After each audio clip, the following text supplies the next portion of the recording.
Okay, so we'll create a new folder. I'm going to call it file example. All right, let's see if our new make a main.go file. If our new Atom pair editor works. So let's try that. So you can hit in OS X Command Shift P, and in Windows or Linux Control Shift P to bring up this guy. This is like a command palette, I think is what they call it. And it has every command Atom can do, but we're just going to do Atom pair. I'm going to do this.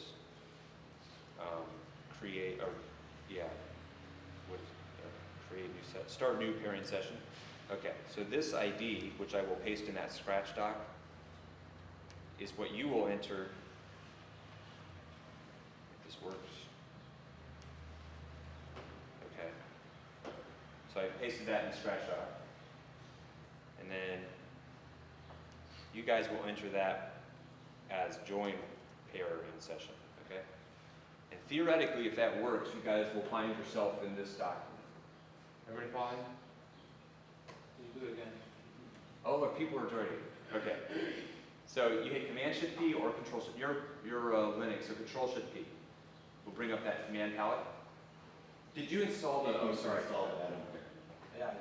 Oh, okay. Yeah. Control Shift P and then Atom pair and join session, and it will ask for your. So your challenge is now that you have access to Atom on Caleb's machine is to get to his bank accounts. So I think it's only this document. So. You think? Think. I've never done this, so it's all new to me. Okay. People following? What's the search term in Atom, the first search term with the library after Control Shift P? What is it? Atom pair. Atom pair. Oh, okay. That's joins in the middle.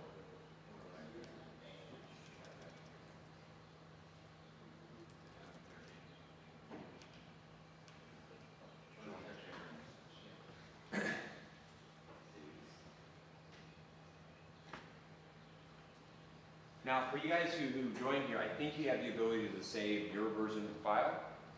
So you could save it, oh, here's a bunch of people. You could save it to a folder, and that way when I'm running the code here, you can run it on your machine, okay? Like I'm saving it to my hard drive, you can save it to your hard drive and run it with Go. Everybody follow? Okay, so we have a package main. I'm going to delete that.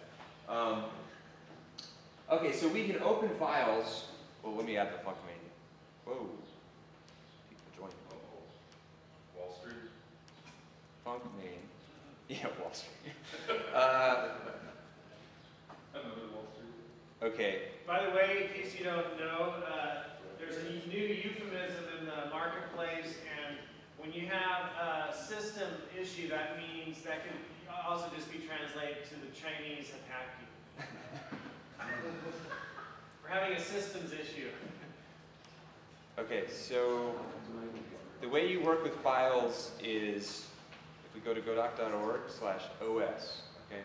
OS stands for operating system, and there's a bunch of stuff in here that allow us to do stuff with our operating system. One of those things is work with files. So if we go to OS open, so notice how it goes underneath this file type. And the way this works is that the Go documentation, when you see this type file, it'll show you all the, what are these?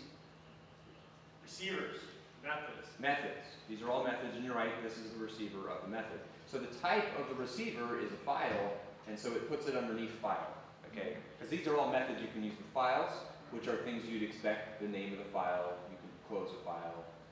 There's some other things here that if you're familiar with working with files, you can stat gives you like the file size and stuff. It also puts functions which return files underneath that, okay? Because remember, there's no constructor, so things that return a file are kind of like constructors, okay? And so notice we have a create and an open. So this is how we can open a file. There's also an open file, which is a little confusing, that it has this name. And the reason why is this allows you to set the mode. So when you open files, you can say, I want read access, write access. There's a bunch of other things you can specify. But typically you just want to open it or create. And so create sets the mode to writing, and open sets the mode to reading. But just use open and create, and you'll probably be good. So we want to open a file. So if we go to the docs here, open opens the name file for reading. If successful, methods on the return file can be used. And it says that's the mode.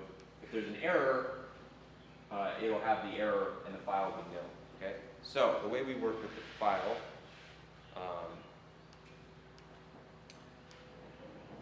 boy, where'd that come from? We first need to import OS, right? So we say import OS.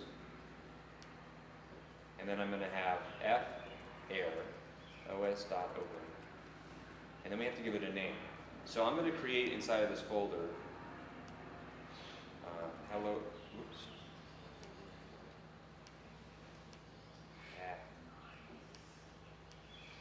Hello.txt. I'm just going to write hello world inside of that file. This is just a regular file, nothing special here. You could make that notepad or something. And I just put it inside the same folder. Okay? And I'm going to try to open that file. So the way you do that is you give it the name of the file, hello.txt. Okay. So the type of F here is a star file. We know that because the docs say it returns a star file, a pointer to a file. The type of error is an error. It could be anything. So it just says error. So we looked at that. Error is an interface with one method. The method called error, which returns a string. Okay? In practice, what that means is we just check if error is not nil, then we could die and say, my program broke or whatever. That would mean that the file doesn't exist, for example, or I don't have access to the file, or any number of other things that prevent me from opening that file. Okay, remember defer? Does anybody remember how defer works? Inside of the function is the last thing that runs. Right. And so if you open a file, you need to close it. Okay? So typically we write defer f.close. And that makes it so that when this function ends, it will close our file. Right? So it's going to move this all the way down. So just remember this pattern. Open a file, check the error. If there was not an error, close the file. Now the reason why I don't need an else here is this fatal line just dies immediately, so the program will just die away. So fatal N is what again? Fatal line. Oh, fatal line, okay. There might need to be another L in there. So it's kind of like print line. Does a return after it logs the line. Yeah, and actually, if we want, we can go see it. Fatal line. Ah, okay. It is equivalent to print line followed by OS exit 1. Okay. So it kills the program. It finishes it. And then on line 7, the OS open returns a pointer at. So pointer means it's pointing at the memory location. So is F going to hold a memory address? F?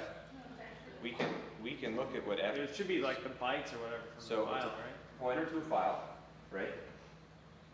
Okay. So what's a file? With file, we see struct with unexported fields. So what that's telling you is there's nothing inside of the struct that has a capital letter. So you can't see it outside of the package. But if we clicked on it, we could see what it has. So a file is a pointer to this struct, okay? And it has these things. This FD here is like the operating system's handle for a file. But we don't have to understand this or know this. This isn't significant to us because that's not how we use files.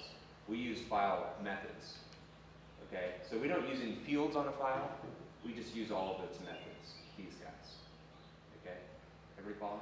So in other words, if I want to know the name of a file, I call .name, and it will give me the name of the file. Because this method's exported, but the fields are not. Right. Because here we're saying, hey, here's a func, and the name of the func is name, and the receiver is a pointer to a file. Which So we have. Which we already have a pointer to a file, so we have all these methods. Cool. So even if you guys didn't understand that, the point is this is the pattern of how you open the file and close it. And now, how do we read from it? Okay, there's a bunch of different ways we could do that. I'm going to show you a really easy way in IOUtil. So IOUtil has some nice IO helper functions, and one of those is read all. Okay, that will read the contents of a file. So I'm going to say IOUtil.read all. Give it F. That's going to give me back bytes and an error, maybe. We're going to do the same thing with the error.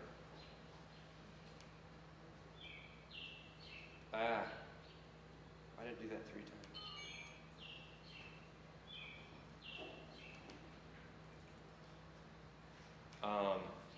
And now we have a slice of bytes. So let's just print that and see what it does.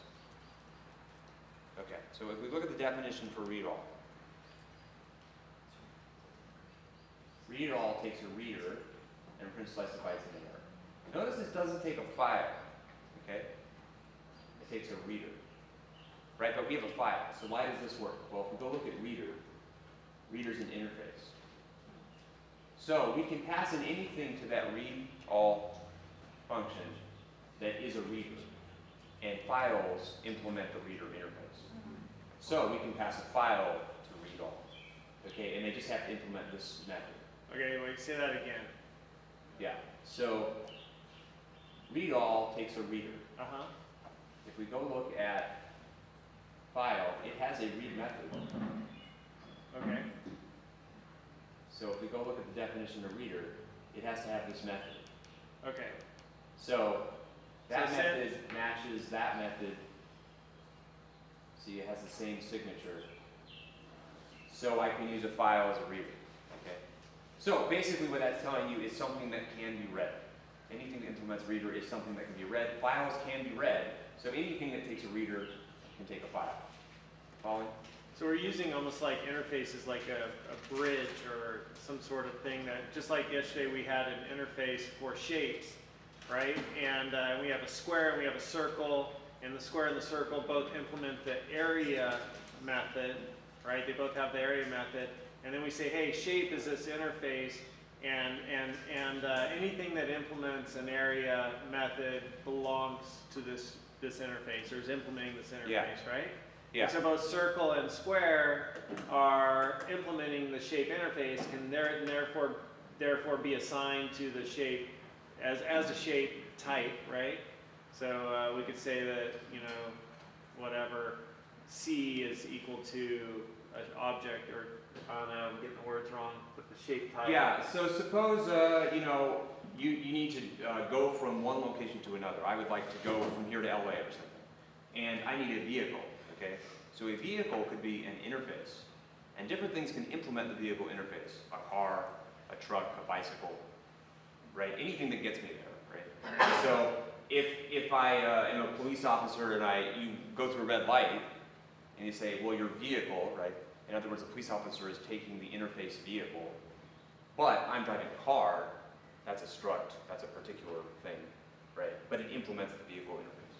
You're following this idea of an interface? Right. So here's the question: How would a bike, a truck, a car implement the vehicle interface?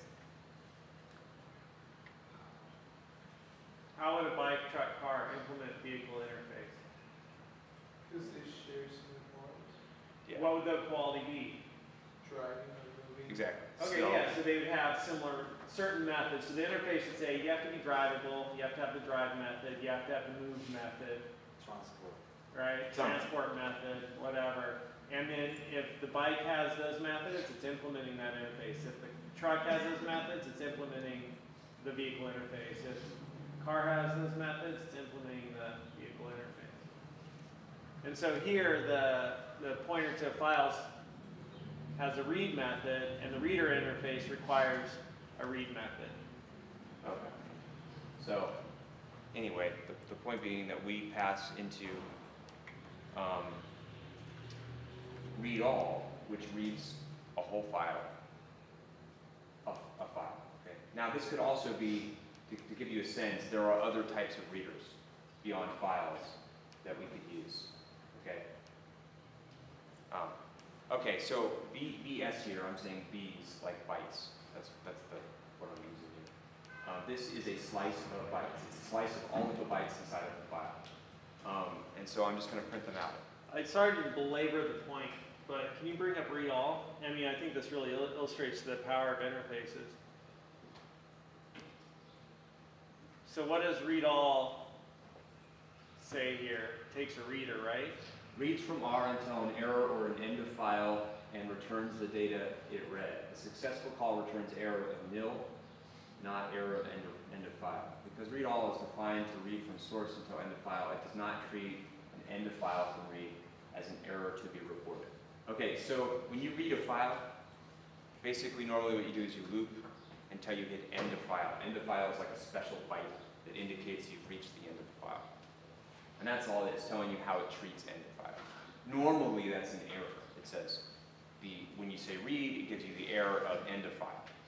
But they're telling you with read all, if that happens, it just finishes. It doesn't return that as an error, it returns the error as nil, okay? Because that's normal. You expect, while you're reading a file, to eventually hit the end of the file. That's not really an error, and so they're gonna hide that from you. Okay? Where's the interface part on this stuff? Reader is an interface. So reader's the interface, there we go. That's what it takes as a reader. So because read all takes a reader interface, we could pass in the file, right? Because it implements read and the reader interface, right? Does that make sense? How many people that makes sense? So this isn't a function. This is a function. This is a function. See, func, read all. As a receiver, you pass in, and that's why we pass it in here. I passed it in. And then on the other side it said byte and error. Is that what comes out? That's the return type. A slice of bytes and an optional error. I say optional because it could be nil. Okay. So sorry, just humor me for one more minute. I know I'm frustrating right now, but go back to so the reader right there, click on that, the IO reader, the reader.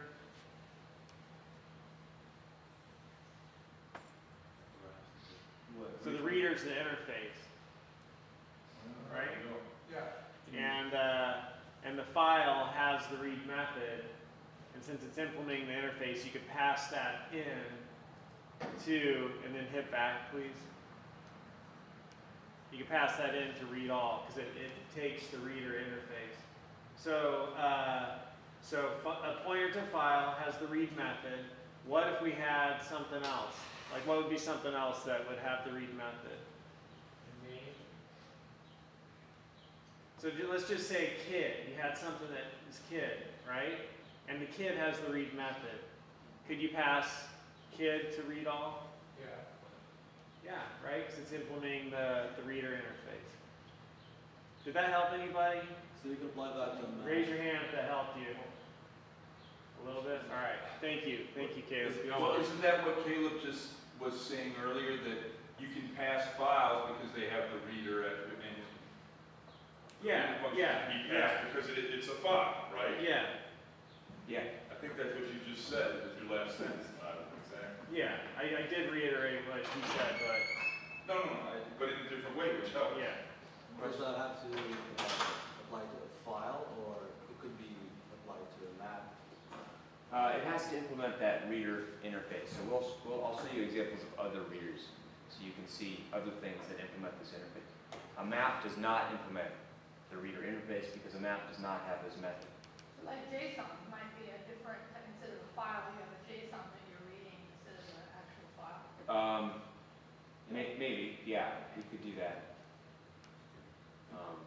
Error is its own type, you're saying? Error is an interface.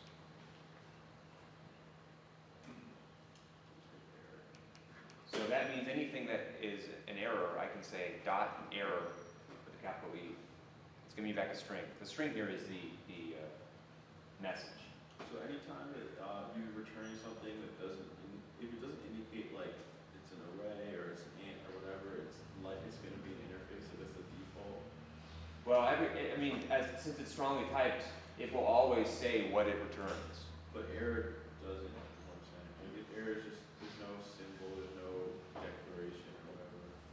Error is an interface. So it returns something that has a single method. That method it's called error. Okay. You're right that it doesn't tell you what it is. It doesn't tell you it's a struct. It doesn't tell you it's an int. It doesn't tell you anything like that. All you know is that it has that method. That's all you know. Okay. That's all you need to know. You need to know that it can be nil and that it has a single method, because I can type in here. If it's not nil, I can say and error dot error. Okay. I can't do anything else with error. All I can know is if it was nil or it's this error string. But I can't. I don't know if it has any properties. I don't know if it has any fields or anything like that. I don't know if it has any other methods. All I know is that it has error. That's it. The same is true of a reader. So let's see what this does. So we're reading the whole file. So I open the file, and then I call it read all. So what should this be? What do we expect this to be? Remember the file? That's the file. That's what it has in it. So what should we expect this to do? So let's run it and see. That's not there.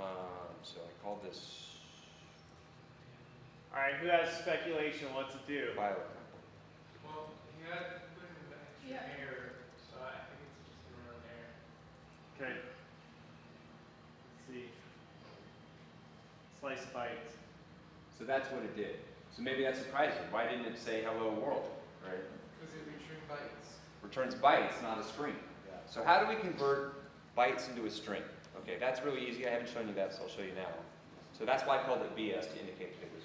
This is just a name. It doesn't matter what I called it. But I just wanted to indicate it's not a string, right? So the way you do that is you say string BS, okay? That's just like, remember how we were converting a floating point number to an int or vice versa? The same way. We say string. Right, so what this does is it copies the data into a string and makes it a string. So now if we print out string, we'll see what we expect to see. Right, so if I print that. There we go. Make sense?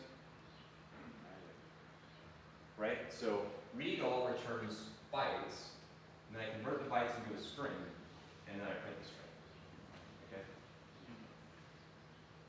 Okay? Okay, so I will show you another reader. There's a handy feature in strings, in the strings library. Remember strings? So let's go look at that again.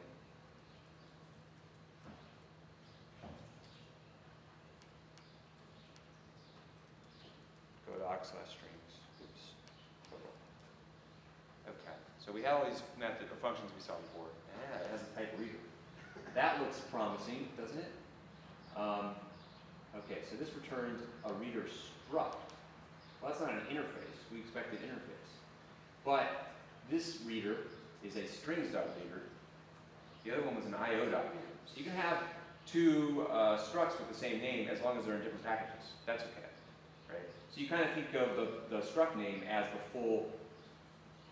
So it says right here, a reader implements the io reader. So this is io reader. This is strings reader. But notice it says it implements this interface. So that means I can use this reader anywhere I can use something that takes a reader. Okay, so the way we can create this is like this. I can say new reader and give it a string. Okay? So what's neat about that is I can call reader == strings.newReader, and I give it some string. And I can replace F here with reader. Okay? So what does this program do? All I did was change it so that instead of reading the file, I read from this guy.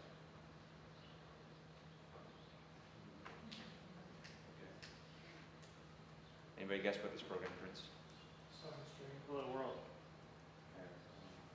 Some string. Because the strings reader, when I say strings.newReader, creates a reader which reads strings. So it's going to read this string. So io2read all is going to go through this string, byte by byte, read them, turn it into a slice of bytes. And then I convert it back into a string and print it. Okay. The point is, the code from line 20 on doesn't change. I just have to change that, and now it reads from a file. I have to count this out because I'm not using it. But make sense? Doesn't make sense? So that's an example of something else that implements a reader. We can make a screen reader, okay? So if it doesn't work, you have to do that garbage collection? The defer? In general, when it comes to memory, the garbage collector does it. We don't have to worry about it. But when it comes to a file handle, that's like attached to our program. And so at some point we have to release that handle back to the operating system. It's like in Windows, I think, if you have a file handle open, it won't let you delete a file. Which makes sense. You've opened a file, so you can't delete it. So in order to be able to delete a file, you have to release that handle. Okay. So anyway, it's just a good practice for things that implement a close to defer that close to the end of the function. Make sure if you have a close to do it eventually. Otherwise, you can end up with tons of working files. Okay. Okay. So let's try to do an example. I think we maybe know enough to do an example program.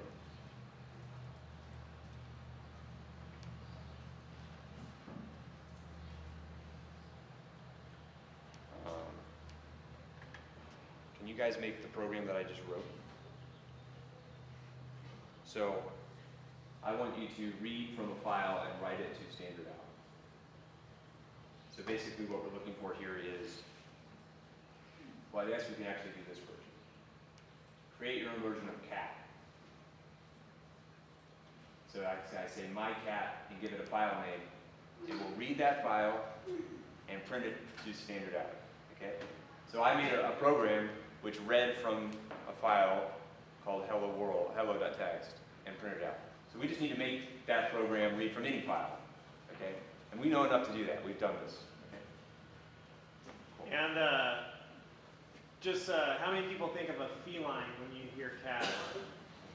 Yeah. All right, so cat in Linux or Unix commands is what? I think it's concatenate. Concatenate. So that on the terminal in Unix, if you just do cat something, it'll dump all that text out to your terminal. So it's my cat.